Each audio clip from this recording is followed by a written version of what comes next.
بسم اللہ الرحمن الرحیم۔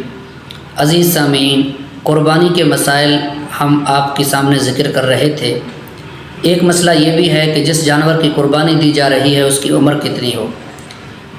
اگر جس جانور کی قربانی دی جا رہی ہے وہ بڑا جانور ہے، گائے، بیل یا بھینس ہے، تو اس کے لیے 2 سال کا ہونا شرط ہے۔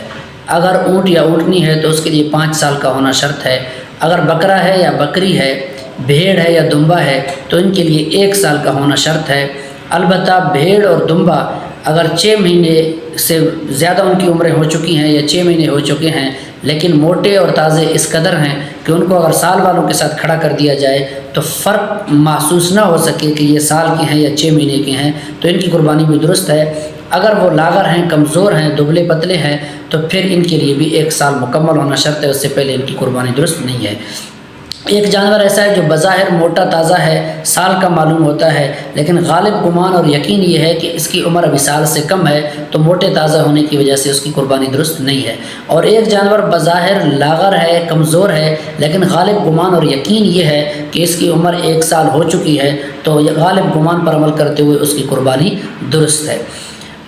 عمروں کے لیے قمری مہینے کا حساب رکھا جائے گا، چاند والے مہینے کا حساب رکھا جائے گا، انگریزی تاریخ کا اعتبار نہیں ہوگا۔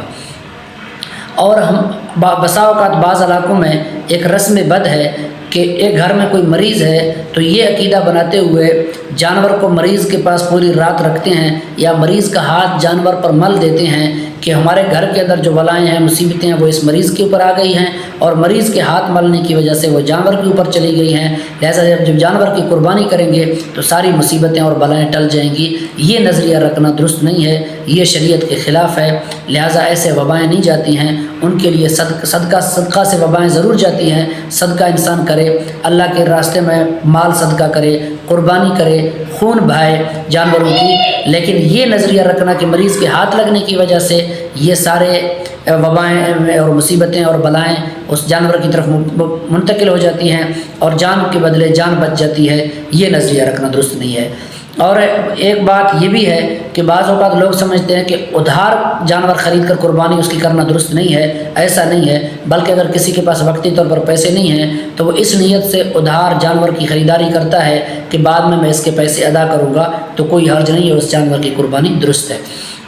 ایک آدمی نے جانور خریدا اور خریدنے کے بعد وہ قربانی کرنے سے پہلے مر گیا، تو اب وہ جانور ورثاء کی ملکیت میں چلا جاتا ہے۔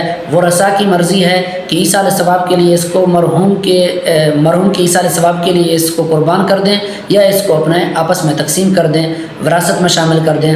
اور اس قربانی کرنے کے لیے شرط یہ ہے کہ سارے ورثاء بالغ ہوں۔ اگر ان میں سے کوئی نابالغ ہے تو اس کو پھر قربانی اس کی نہیں کر سکتے۔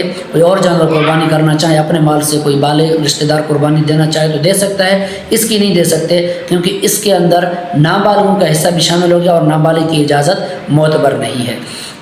اور اسی طریقے سے جب جانور کو ذبح کیا جا رہا ہے تو اس طریقے سے ذبح کیا جائے کہ اس کو تکلیف کم سے کم ہو۔ آپ صلی اللہ علیہ وسلم کی حدیث کا مفہوم ہے کہ چھری کو تیز کیا جائے، جانور کو جانور کے سامنے ذبح نہ کیا جائے تاکہ دوسرے جانور دیکھ کر پریشان نہ ہوں، اور اس طریقے سے حلقوم وغیرہ اچھی طرح کاٹ دیا جائے تاکہ وہ زیادہ تڑپنے کی نوبت نہ آئے۔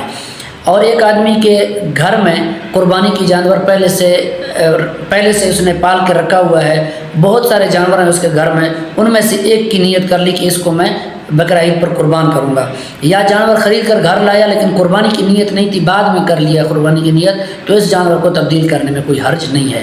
لیکن اگر جانور خریدا ہی قربانی کی نیت سے ہے تو اب اس جانور کو تبدیل نہیں کر سکتا۔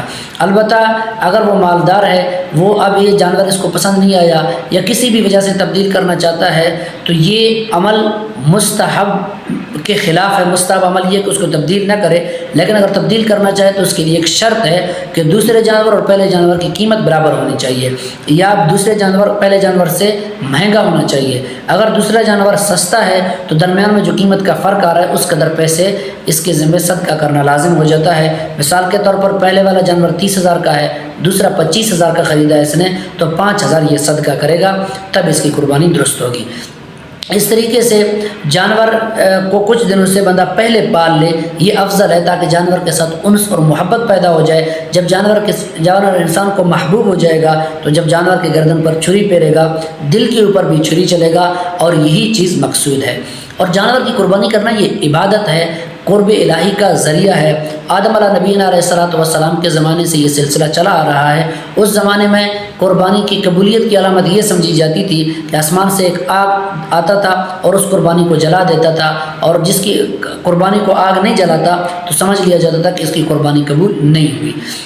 ایک آدمی نے جانور خرید لیا اور قربانی کے دنوں میں اس کا جانور گم ہو گیا اور وہ صاحب نصاب ہے، اس پر قربانی واجب ہے۔ اب اس نے دوسرا جانور خرید لیا اور پہلا جانور بھی مل گیا، تو اب اس کے ذمے دونوں جانوروں کی قربانی نہیں ہے، اگر کر لے تو مستحب ہے۔ لیکن ایک آدمی کی ذمے قربانی واجب نہیں تھی، وہ صاحب نصاب نہیں تھا، اس نے کوئی جانور خرید لیا، وہ جانور قربانی کرنے سے پہلے گم ہو گیا اور دوبارہ اس نے اور جانور خرید لیا اور پہلے والا بھی مل گیا، تو اب اس کے ذمے لازم ہے کہ دونوں کی قربانی کر لے، کیونکہ شریعت میں اگر کسی پر کوئی چیز واجب نہیں ہے پہلے وہ اپنے اوپر واجب کر لیتا ہے تو پھر اس کا پورا کرنا لازمی ہے۔ اور بسا اوقات بعض علاقوں میں جانور نایاب ہو جاتے ہیں قتل و قتال کی وجہ سے، کوئی وبائی مرض کی وجہ سے، اس علاقے میں جانور بہت کم ہو جاتے ہیں، چند آدمی خریداری کرتے ہیں، اس کے بعد جانور ختم ہو جاتے ہیں، قربانی کے لیے جانور نہیں ملتا۔